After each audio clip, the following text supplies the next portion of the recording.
Louvado seja nosso Senhor Jesus Cristo. Para sempre seja louvado. Eu e minha casa serviremos ao Senhor. Antes de iniciarmos a nossa reflexão da palavra, rezemos juntos a oração a São Miguel Arcanjo. São Miguel Arcanjo, defendei-nos no combate, sede o nosso refúgio contra as maldades e ciladas do demônio.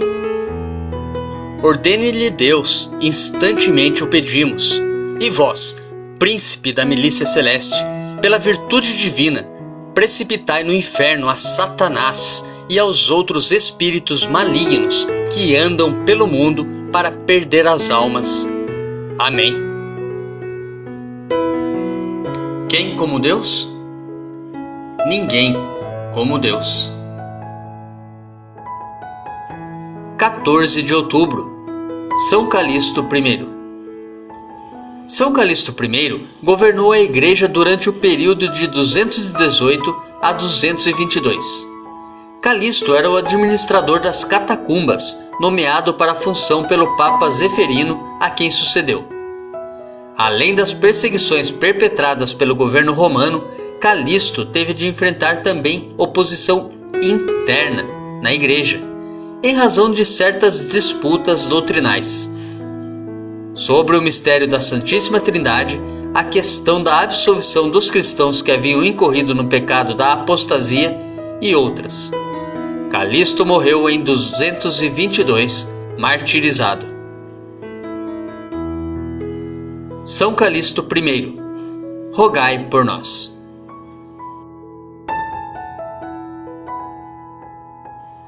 Primeira leitura. A leitura de hoje é tirada da carta de São Paulo aos Gálatas, capítulo 5, dos versículos 18 ao 25. Irmãos, se sois conduzidos pelo Espírito, então não estáis sob o jugo da lei. São bem conhecidas as obras da carne: fornicação, libertinagem, devassidão, idolatria, feitiçaria, inimizades, contendas, ciúmes, iras, intrigas, discórdias, facções, invejas, bebedeiras, orgias e coisas semelhantes a estas. Eu vos previno, como aliás já o fiz: os que praticam essas coisas não herdarão o reino de Deus.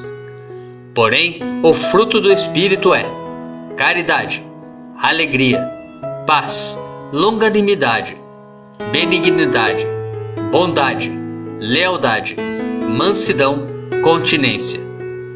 Contra estas coisas não existe lei. Os que pertencem a Jesus Cristo crucificaram a carne com suas paixões e seus maus desejos.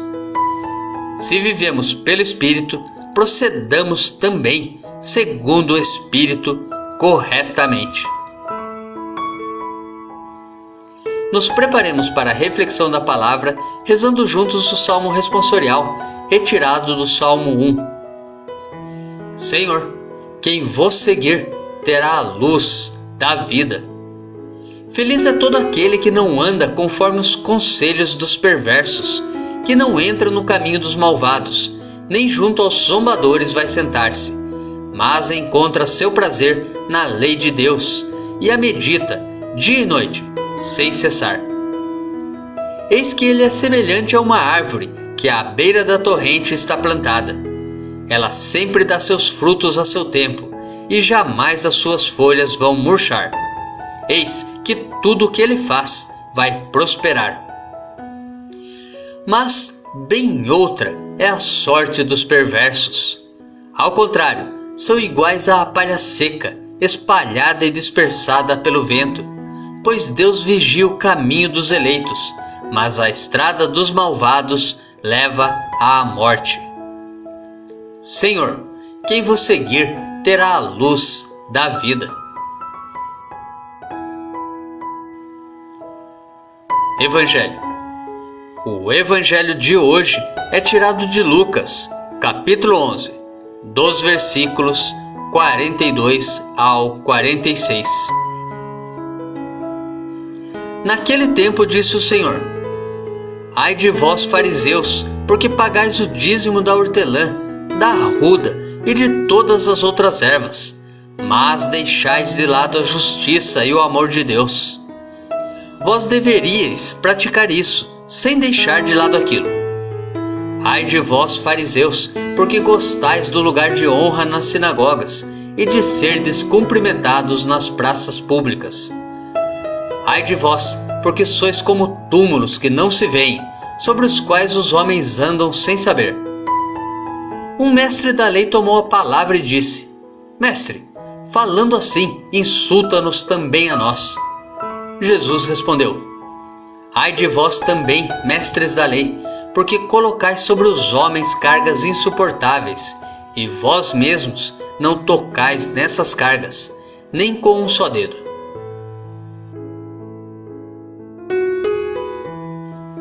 Reflexão. Ao criticar a incoerência entre a prática dos fariseus e mestres da lei e aquilo que ensinava os outros a fazer, Jesus chama a atenção para duas realidades muito importantes. 1. É o que fazemos que confere autoridade ao nosso ensinamento. Vemos isso no final do Sermão da Montanha, quando a Escritura diz que Jesus ensinava como quem tem autoridade e não como os mestres da lei. Mateus capítulo 7, versículo 29. 2. Quem não faz o que diz, tampouco faz o que Deus diz. Tudo o que dizemos brota do coração. Lucas capítulo 6, versículo 45. E o nosso coração possui uma linha direta com o coração de Jesus. Cada vez que não somos coerentes com aquilo que proclamamos aos outros, é com Deus que não estamos sendo coerentes. E por fim, todo aquele que se esforçar para fazer as suas palavras coerentes com os seus atos vai crescer em humildade, misericórdia, perdão, pois o que é difícil para mim é difícil também para o meu irmão.